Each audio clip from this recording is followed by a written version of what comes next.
లో సిసి రోడ్లు, బీటీ రోడ్లు, బిల్డింగ్స్ ఇవన్నీ కూడా వర్క్స్ ఉన్నాయి.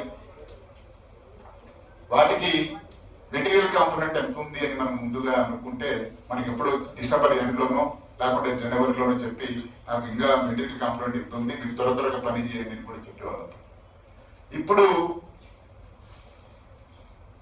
బెటర్గా ఆగస్టు సెప్టెంబర్లోనే మెటీరియల్ కాంపోనెంట్ ఎంత ఉంది, మీరు వర్క్ లోడ్ ఎంత ఉంది ఈ సంవత్సరంలో, కాబట్టి ఇవి మీరు చేయండి అని ముందుగానే ప్లాన్ ఇవ్వడం జరిగింది. గ్రామ సభలు జరిగినాయి, అక్కడ వర్క్స్ కూడా మీరు గ్రామ సభల్లో అప్రూవ్ చేసుకోవడం జరిగింది.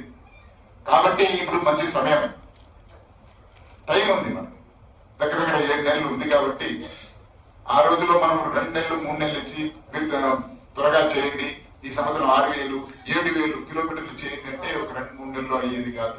అందుకోసం తప్పులు చేయడం కూడా జరిగింది. అంటే మనం ఒక జేఈ ఒక మండలానికి ఉంటారు. ఒక మండలంలో ఎన్ని గ్రామ పంచాయతీలు ఉంటాయి? మినిమం 18 or 20 ఉంటాయి. దాంట్లో హ్యాబిటేషన్స్ ఎన్ని ఉంటాయి? అన్ని చోట్ల జరుగుతాయి. కాబట్టి మనం వాటిని మెయింటైన్ చేయలేము. ఒక వర్క్ తగ్గిపోతే ఇంకో వర్క్ పోవడానికి కష్టం. కాబట్టి ఇష్టం వచ్చినట్టు వారు చేశారు. అప్పుడు ఈ క్వాలిటీలో మనం అక్కడక్కడ ప్రాబ్లం అయింది. కాబట్టి ఇలా చేయడం జరిగింది. ఆ ప్రాబ్లం రాకుండా ఉండాలంటే మీరు ఇప్పటి నుంచే ఒక యాక్షన్ ప్లాన్ చేసుకుంటే మనకు వర్క్స్ కూడా లిమిట్ లో జరుగుతుంటాయి. కాబట్టి అన్ని కూడా మనం ఎగ్జిక్యూట్ చేసేటప్పుడు అన్నిటి దగ్గర కూడా మీరు పోవచ్చు. ఇప్పుడు ఆ బాధ్యత ఇంజనీరింగ్ జేఈకి నుంచి ఇంజనీరింగ్ అసిస్టెంట్ పైన ఎక్కువ భారం పడుతుంది. మీరందరూ కూడా రెగ్యులర్ ఇంజనీరింగ్ అసిస్టెంట్ అయ్యారు. రెగ్యులర్ ఈ మెటీరియల్ కాంపోనెంట్ ఏదైతే ఉందో మీరు బిల్డింగ్స్ మీరే రికార్డ్ చేసినారు. తర్వాత రేపు వచ్చే ఈ సిసి రోడ్ అయినా కానీ బీటీ రోడ్ అయినా మీరే రికార్డ్ చేయాల్సి ఉంటుంది. ఇక్కడ కూడా ఇరుక్కుపోయినారంటే మీరు మీ జీవితం అంతా ఐ థింక్ మీరు అంతా 23, 24, 25 సంవత్సరాల లోపలే ఉండేవాళ్ళు ఉన్నారు. అక్కడ ఎక్కడైనా అక్కడ ఇరుక్కుపోయినారంటే మీ లైఫ్ అంతా కూడా కన్నమే. కాబట్టి ఇవన్నీ మీరు గుర్తుపట్టుకొని మంచిగా పనిచేయండి. ఇది రిలేషన్ ఎన్ని మన చెప్పారు నాకు, నేను కూడా ఆలోచిస్తున్నా. అప్పుడే కూడా ఒక ఫైల్ కూడా రెడీ చేయడం జరిగింది. నేను ఈ దేశనలైజేషన్ అన్ని డిపార్ట్మెంట్ లో ఇస్తే బాగుంటుంది. వీళ్ళు ఒకేసారి 10,000 మంది వీళ్ళు ఉన్నారు. 10,000 మంది అంటే ఎప్పుడు వీళ్ళు ఏఈలు అవుతారు, ఏం చేస్తారు, లైఫ్ అంతా కూడా టెక్నికల్ ఇంజనీరింగ్ అసిస్టెంట్ గానే రిటైర్డ్ అయ్యే సూచనలు కూడా కనపడతాయి. మన స్ట్రెంత్ ఎంత నాది మొత్తం ఆల్ క్యాడర్ చూస్తే నాకు 2,000, 2,20 నా డిపార్ట్మెంట్ లో. ఏఈలంతా 1,500 మంది, 1,556.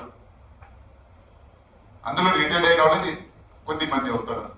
మీరందరూ నేను ఎన్ని సంవత్సరాలు పడతారు మీరు ఏఈ కావాలంటే? So it will takes more time. కాబట్టి ఎక్కడే ఉంటారు. కాబట్టి ఏదైనా రేషనలైజేషన్ చేస్తే ఏరే డిపార్ట్మెంట్ లో వెళితే అక్కడ వేకెన్సీస్ బట్టి వీళ్ళు ఏఈలు కావచ్చు. సో ఇంకో 26, 2028, 26, 27, 28 లోపల 99%, 92 బ్యాచ్, 97 బ్యాచ్ కూడా రిటైర్మెంట్ లో వచ్చేస్తాయి. తర్వాత కూడా వేకెన్సీ వస్తాయి. ఒకేసారి 15 మంది వస్తాయి అనుకోండి. అయినా మీరు ఫిలిం కాదు, 10,000 మంది మీరు. సో ఆల్ డిపార్ట్మెంట్ లో మిమ్మల్ని డిస్ట్రిబ్యూట్ చేసి అక్కడ రేషనలైజేషన్ చేస్తే మీకు కూడా ఒక ఫ్యూచర్ ఉంటుంది. కాబట్టి దానిపైన మేము ఆలోచిస్తున్నాం. దానికి డెఫినెట్ గా మన యూనియన్ వాళ్ళు అడిగినట్టు ఆ మాదిరిగా మనం కూడా గవర్నమెంట్ పంపిస్తాం. అది డెఫినెట్ గా చేస్తా. తర్వాత ఈ శాలరీస్ దానిపైన కూడా ఇంజనీరింగ్ అసిస్టెంట్ లో నాకు రేషనలైజేషన్ అడిగినారు. 2 years అయిన తర్వాత వాళ్ళకి బేసిక్ పే 22,003 ఎంతో ఉంది. ఇప్పుడు దాని కాకుండా ఏదైనా మనం మార్చవచ్చు అనే దానిపైన కూడా గవర్నమెంట్ అడగడం జరిగింది. దానిపైన కూడా సో అది కూడా నేను చూస్తున్నాను. కాబట్టి మేము ఈరోజు డయాస్ పైన వచ్చి ఇక్కడ ఏదో క్లాస్ విన్నాం, విని ఇక్కడే మర్చిపోవడం కాదు. ఒక మోక్షగుండం విశ్వేశ్వరయ్య గారు ఎలా పనిచేశారు, వారి వల్ల ఎంత ఉపయోగకరమైన అంటే వారి యొక్క స్ట్రక్చర్, వారి ముందు ఆలోచనతో ఎలా పనిచేశారనే భావనతో మనం కూడా ముందు ఆలోచనతో ముందుకు వెళ్ళాలి. ఒక నిజాయితీగా యాజ్ ఇంజనీర్ గా మీరు పనిచేసి